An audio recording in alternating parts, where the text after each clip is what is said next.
હવે છોલા હોય કે ચોળા, સફેદ ચણા હોય કે કાળા ચણા, બધું મજેદાર બનશે.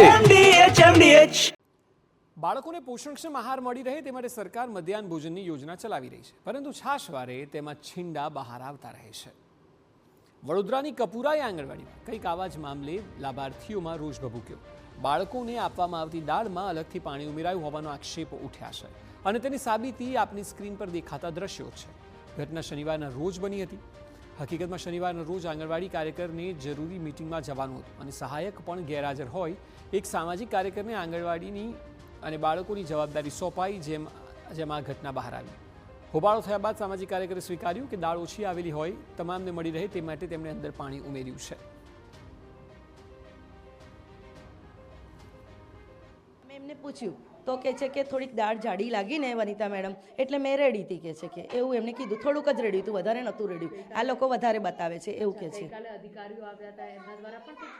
હા, પૂછપરછ થઈ હતી ત્યારે, અને એ બેન પાસે લખાણ લીધું છે મેડમે, અને એમને પોતે જે કંઈ હતી બનાવ બન્યો છે એ બધા બહેનો પાસે લખાણ લીધું છે. દાળ ઓછી હતી એટલે કે અમે પાણી રેડ્યું. મેં એવું પણ બોલી કે તમને દાળ ઓછી હોય તો સરકાર હાલે છે, તમે એમને કહો કે વધારે મોકલા, મારા બાળકો વધારે છે.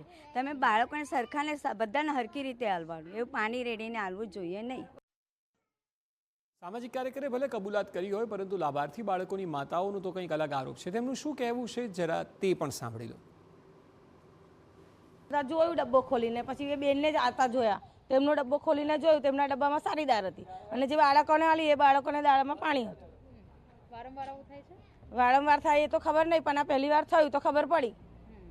જોયું તારે ખબર પડી ને, ના જોયું તો ના ખબર પડે. બાલ મંદિરની એક બેન આવે છે, અહીંયા ડબ્બો ભરીને દાળ અને ભાત ને એવું બધું લઈને ગઈ, તો અમે થઈ જતા એ એમ ગઈ તો એ 2-3 જણ્યું અમે એમ ગયું. પછી અહીં આવી તો અમે પકડી, તો એ ઊભી નથી રહેતી, તો અમે નિવેદનમાં આવીશું. મેં તમે આ પાણી રેડીને તમે આપ્યું તો તમે પાણી રેડીને તમારા ઘરે લઈ જાઓ ને, જેવું છોકરાને આપ્યું એવું તમે લઈ જાઓ.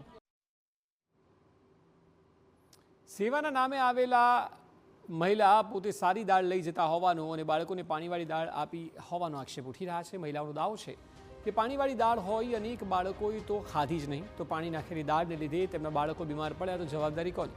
જો બાળકો વધારે હોય તો તે રીતે ભોજન સામગ્રી શા માટે મોકલવામાં નથી આવતી?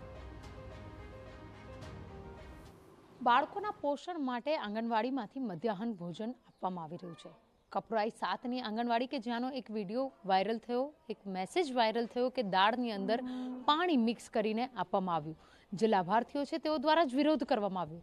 આ સમગ્ર બાબતની જાણ થતાં TV9 જ્યારે આંગણવાડી પર પહોંચ્યું, ત્યારે આંગણવાડીના જે કાર્યકર છે તેઓ કહી રહ્યા છે કે તેઓની ગેરહાજરીમાં એક સામાજિક કાર્યકર દ્વારા આ પ્રકારની જે પ્રવૃત્તિ છે તે કરવામાં આવી છે. કારણ એટલું જણાવવામાં આવ્યું કે તે જે દાળ છે તે જાડી હોવાના કારણે તેને થોડી યોગ્ય બનાવવા માટે આ રીતે પાણી એડ કરવામાં આવ્યું હતું.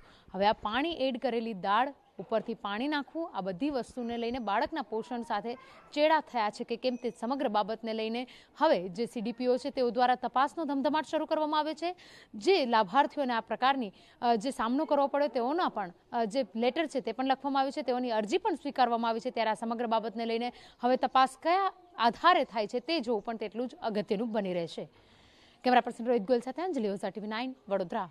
MDH કિચન કિંગ મસાલા રસોડામાં હોય તો આપણે કંઈ પણ બનાવી શકીએ છીએ. રીંગણાનો ઓળો, બટેટા ફુલાવર, ભીંડી મસાલા અને બીજું ઘણું બધું. MDH